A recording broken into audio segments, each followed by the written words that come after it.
Growing up in Munich, Germany during World War II, Henry Beck's life was not easy.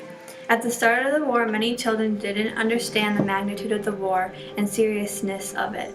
Henry was no exception to this block from the danger of the child. Once attacks on Germany started, Henry had to go to his basement, which was used as a bomb shelter almost every night, in fear of being killed by Allied bombers. When he was in the shelter as a child, American soldiers came in looking for Nazi soldiers. I saw the Americans, the tanks coming in on our street from the distance. We were watching them, and we went down to the basement, to the bomb shelter, and then the Americans came in and came to the basement, and they were looking for soldiers or anything. And they saw kids like me. They gave us chocolate, chewing gum, and it was so nice. After the war, Henry's uncle told Henry to try for a job as a toolmaker. The factory only hired 30 people each year. Henry got the job. With it came many harsh teachers and days of tedious work. On his 15th birthday, he cried all day because his boss was yelling at him. His boss would say that Henry could never become a toolmaker or make anything of himself. His poor treatment didn't break Henry, but made him stronger and built his character. The 30 toolmakers who all worked there became something. This training helped Henry's life in a tremendous way.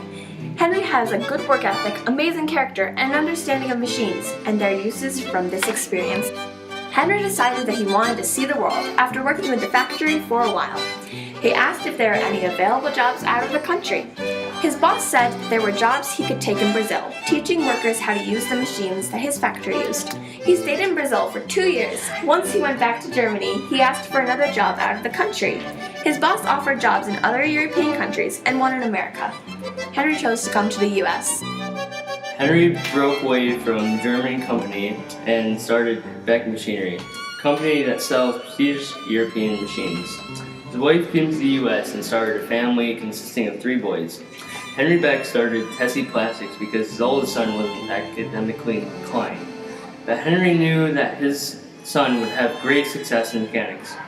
Tessie started just 2 machines and 2 employees. Once the company grew, the realization came to Beck.